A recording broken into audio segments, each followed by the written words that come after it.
Hi everyone, I'm Brennan Delattre. I'm a Fulbright Research Scholar here in Brazil from the US, and my talk for you today is called Longitudinal Research Optimization, Adapting a Human Subject Study to Account for Cultural, Environmental, and Logistical Factors in Rio de Janeiro, Brazil.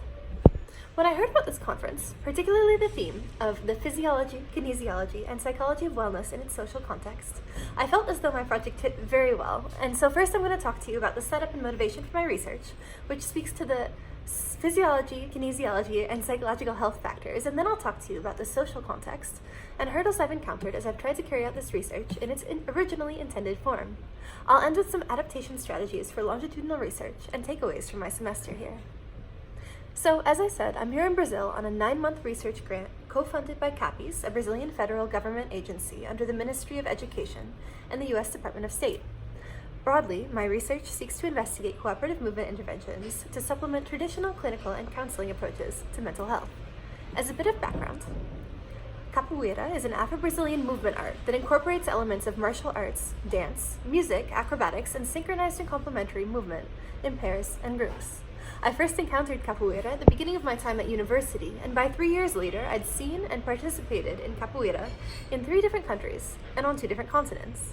I noticed that across lines of age, gender, race, socioeconomic status, physical ability, and other factors, people overwhelmingly walked into capoeira classes and events and walked out reporting that they felt better. To me, coming from studying neuroscience, better was a frustratingly unscientific word. Trying to harness that better in a quantifiable way for social and individual good eventually launched my senior thesis work and the feasibility study for how one session of capoeira might interact with participants' mental states. This year, I'm back in Brazil looking at how weeks or months of a capoeira intervention might have a more lasting impact on participants' mental states, not just temporary fluctuations of a person's feelings, but indeed potential trait changes over the course of time. I'm most interested in developing and quantifying movement-based psychological interventions, specifically focused on social and emotional rehabilitation, and specifically with an interest in populations with social and generalized anxiety as well as depression.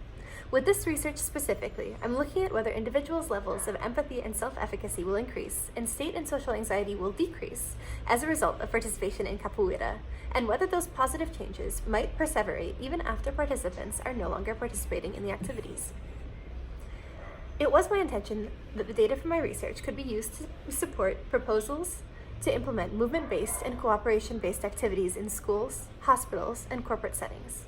Perhaps in 20 years, a cooperative movement activity might be one of the low-cost options a healthcare provider could give to a patient who meets the criteria for social anxiety or depression. So the original premise of my project, building upon research I'd done previously, was to collect data from capoeira-naive individuals over the course of either 6 weeks or an entire semester, depending on what populations were available to me once I arrived in the country, at 2 sessions of capoeira a week, using standardized and validated questionnaires to capture changes along these dimensions in participants' psychological states, perhaps as the result of a capoeira intervention. Questionnaires were to be administered before, at several fixed time points during, after, and several weeks and months following the capoeira intervention to be compared to a non-cooperative movement control group. I chose to situate my data collection in Niterói and Rio de Janeiro, as I have experienced collecting similar human subjects data here previously. I thought I had a pretty good idea of what sorts of difficulties I might run into this time around. Pretty shortly after arriving in Brazil, I was able to enroll about 200 participants between the experimental and control groups into my study for a semester, and I was on my way. Sounds good, right? Here's a list of some of the social, environmental, and logistical factors that impeded data collection this semester. Here's where we get into the social context portion of my talk today. Even by Brazil standards, we proceeded to have a pretty crazy semester here. Between severe flooding in Rio, power outages, at least 5 strikes pertaining to a variety of governmental issues, but several to do with education funding cuts, the regularly scheduled school holidays, and then class cancellations surrounding 3 of the 5 sections of my capoeira group switching to a different professor midway through the semester. That's on top of the normal difficulties of longitudinal data collection and also the Brazil-specific difficulties of longitudinal data collection that I'd come to expect. My control group was a statistics course, but that too fell apart due to class cancellations, heavy rain, and power outages, and by the time the experimental versus control group, it became irreconcilable. Luckily, I have another semester of data collection here in Brazil. I'm modifying my study to be 6 weeks of data collection instead of a whole semester in the hopes that there will be less participant attrition and less change in the landscape for data collection. such as no professor changes during the shorter and more concentrated time. In terms of conducting longitudinal research and taking social context into account, some of my takeaways for this semester include: make sure to know what research participants tend to be like. For instance, it helped to know, while Brazilians in my region are likely to volunteer to participate in research, they aren't likely to come to every session, or every session on time. I was glad to be able to take that into account in structuring my research.